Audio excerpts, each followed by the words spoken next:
आज बात करेंगे लोगों की समस्याओं को लेकर। नमस्कार, टिंज भारत देख रहे हैं आप और मैं हूं आपके साथ शिवा भारद्वाज। भरमौर की समस्याओं को लेकर बात करेंगे ही करेंगे, लेकिन भरमौर में विकासात्मक कार्य कितने हुए, आज भरमौर कॉन्स्टिट्यूएंसी के विधायक जियालाल हमारे साथ हैं। आपका बहुत बहुत स्वागत है टिंज भारत में। आपका बहुत बहुत धन्यवाद और आपका स्वागत भी हमारे विधानसभा क्षेत्र में। और बहुत शुभ अवसर पर आप यहाँ पर आए हैं, क्योंकि यहाँ एक पवित्र स्नान जो जन्माष्टमी से राधाष्टमी तक चलता है, उसका आज अंतिम दिन है। आपका बहुत बहुत धन्यवाद। आपने क्योंकि यहाँ की खूबसूरती का जिक्र किया, मणिमहेश यात्रा भी चल रही है, श्रद्धालु यहाँ से लोग आते जाते रहते हैं। सवाल मेरा आपसे ये भी है, श्रद्धालुओं के लिए क्या सराय की व्यवस्था है? हम जब यहाँ से आ रहे थे, टॉयलेट्स की स्थिति ठीक नहीं है।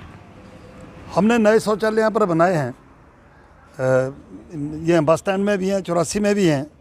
और इस बार इतनी संख्या लोगों की आई, लाखों में आए, उसमें कुछ कमी ज़रूर रही होगी, उसके लिए हम समझ आएंगे, लेकिन फिर भी हमने व्यवस्था पूरी की हुई है। देखिए, लगातार अगर यहाँ की शिक्षा व्यवस्था को लेकर बात करूँ, कहीं ना कहीं ये भी पाया जा रहा है कि स्कूलों में अध्यापक नहीं है।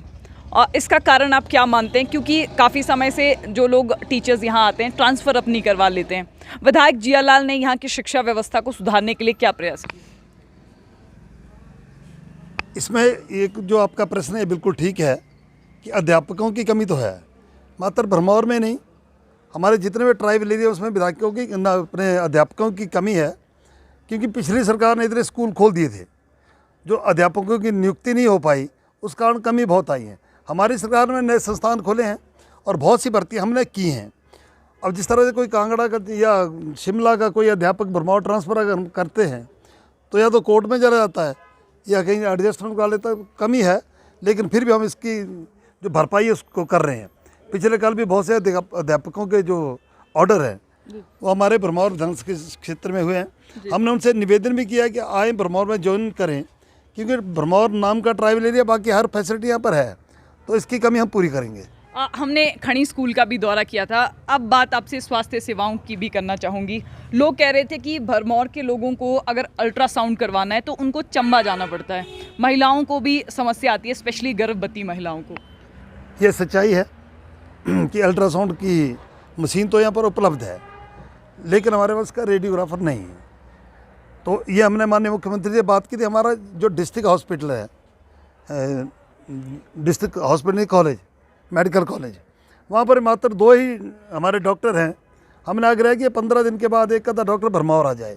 और अगर दूसरी फैसिलिटी की बात अगर हम करें, तो जब कांग्रेस पार्टी की सरकार थी तो यहाँ पर मात्र 3 डॉक्टर थे हमारे भरमौर CHC में। अब हमारे डॉक्टरों की संख्या 13 है। यहाँ पर टेस्ट नहीं हुआ करते थे किसी भी प्रकार के, छोटे मोटे टेस्ट करते थे, बाकी हम चंबा, ये डॉक्टर साहब हमारे चंबा रेफ़र करते थे। उसके बाद हमने यहाँ पर एनालाइजर दिए और हर प्रकार के टेस्ट जो भरमौर में होते हैं। हमारे स्टाफ की कमी थी, हमने उसको पूरा किया। और जो हमारा भवन था हॉस्पिटल का, वो मात्र 18 बेड वहाँ पे लगे थे। जब माननीय मुख्यमंत्री का दौरा हुआ, हमने शिलान्यास कराया 100 बेडेड हॉस्पिटल का। वो भवन तैयार हो गया, 15 तारीख को हम उसका उद्घाटन कर रहे हैं। जितनी हमारी PSC थी भरमौर विधानसभा क्षेत्र में, चाहे वो ट्राइबल में थी, चाहे वो नॉन ट्राइबल में थी, चाहे वो पांगी में थी, हर PHC में MBBS डॉक्टर है, कोई भी PHC खाली नहीं है।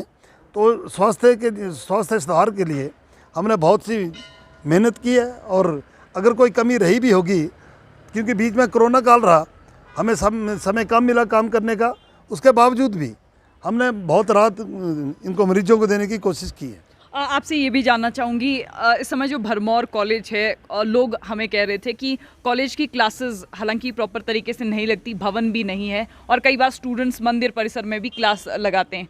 स्कूल में, कॉलेज में स्टाफ कितना है और आपने उस कॉलेज की इम्प्रूवमेंट के लिए कितना काम किया? ये बिल्कुल सच्चाई है कि स्कूल का भवन नहीं था, क्योंकि 2012 में जब माननीय प्रेम कुमार धूमल जी मुख्यमंत्री थे और माननीय तुलसीराम जी, स्वर्गीय तुलसीराम जी यहाँ के विधानसभा के अध्यक्ष थे, उन्होंने शिलान्यास किया था। उसके तुरंत बाद अक्टूबर के बाद कांग्रेस पार्टी की सरकार आई। 5 साल तक वो सरकार यहाँ पर रही। हमारे भरमौरी साहब वन मंत्री थे, एक भी पत्थर उन्होंने इसके भवन के लिए नहीं रखा, 1% भी काम नहीं किया। जब हमारी सरकार आई, हमने इसका कार्य का निर्माण शुरू किया और आज हमारा भवन तैयार हो गया है। बच्चे भी सच्चे हैं, इसमें कोई झूठ नहीं है, लेकिन थोड़े ही दिनों में हम उसका उद्घाटन करेंगे और बच्चों को कोई दिक्कत नहीं आने देंगे। सवाल मेरा आपसे ये भी था, प्रोफेसर्स कितने कॉलेज में? हाँ, प्रोफेसरों की कमी है, जो कई सालों से लगे थे, कोर्ट के माध्यम से वो बाहर निकल गए हैं। उसके बावजूद भी सोमवार को एक प्रोफेसर इंग्लिश के शायद वो ज्वाइन करके गए हैं और बाकी बहुत जल्दी आ रहे हैं। अब पांगी को भरमौर की राजनीति का केंद्र माना जाता है। पांगी में चाहे हम चहनी जोत को लेकर बात करें, लोगों से बात कर रहे थे, 4G सुविधाओं को लेकर बात करें, अभी तक कितना डेवलपमेंट हुआ है आपके कार्यकाल में? आपने चैनी सुरंग की बात की, तो चैनी सुरंग हमारा भारतीय जनता पार्टी का कोई मुद्दा नहीं था। हमने कभी लोगों से ये बात नहीं की थी कि हम चैनी सुरंग बनाएंगे। उसके बावजूद 1620 करोड़ इसका हम एक रोपवे वहाँ बना रहे हैं। और जो 4G की आपने बात की, 15 सितंबर को जियो का 4G वहाँ से स्टार्ट हो रहा है। और जो सड़कों की व्यवस्था तब थी, हालत बहुत ख़राब थी। हमने कम से कम 65 करोड़ रुपया PMGSY के लिए वहाँ से दिया केंद्र सरकार से, और सड़कों की अब हालत वहाँ पर सुधर गई है और बहुत से टूरिस्ट अब वहाँ पर जा रहे हैं क्योंकि सड़कें ठीक है। बाया साच पास हमने उसको सड़क को चौड़ा किया है और उसके बाद उसकी सोलिंग बेरिंग की है, सड़कों पक्का हम कर रहे हैं। अब ज़रा राजनीति पे भी आपसे थोड़ी सी चर्चा करना चाहूँगी। जिस तरह भरमौर के राजनीतिक समीकरण हैं, अध्यापक इस्तीफे दे रहे हैं, कुछ डॉक्टर भी इस होड़ में लगे हैं कि भरमौर की राजनीति पर कब्जा किया जाए। जियालाल इन सब परिदृश्यों को किस तरह देखते हैं? मैं किसी को नहीं मानता जी। मैं भारतीय जनता पार्टी का एक कार्यकर्ता हूँ, यहाँ का विधायक हूँ। चाहे कोई टीचर रिजाइन करे, चाहे कोई डॉक्टर रिजाइन करे, उनके मन में क्या मनसा उनकी है। लेकिन एक बात मैं कहना चाहता हूँ, जो मुझे लोगों से सुनने को मिला है कि ये लोग जन सेवा करना चाहते हैं। अगर कोई अध्यापक, कोई प्रिंसिपल सचमुच सेवा करना चाहता है तो शिक्षक ऐसा क्षेत्र है, वहाँ तो सेवा हो ही सकती है। अगर कोई डॉक्टर सेवा करना चाहता है तो इससे बढ़िया मुझे नहीं लगता कोई जॉब है। उसको छोड़कर भी अगर कोई जन सेवा में लगे तो ठीक है, उनको लगता होगा कि इसमें कुछ ज़्यादा ही जनसेवा होती है, करें वो। जियालाल अपना राजनीतिक प्रतिद्वंदी भरमौर में किसको मानते हैं? मैं कांग्रेस पार्टी को ही अपना राजनीतिक प्रतिद्वंदी मानता हूँ। भरमौरी साहब ने 2 चुनाव मेरे साथ लड़े हैं जी। एक चुनाव में हारा था 3400 कुछ वोटों से, और दूसरा चुनाव मैंने 7500 वोटों से जीता है, काफ़ी मार्जिन से जीता था। भरमौर की जनता भी है, हिमाचल प्रदेश की स्पेशली जनता से आप क्या कहना चाहेंगे?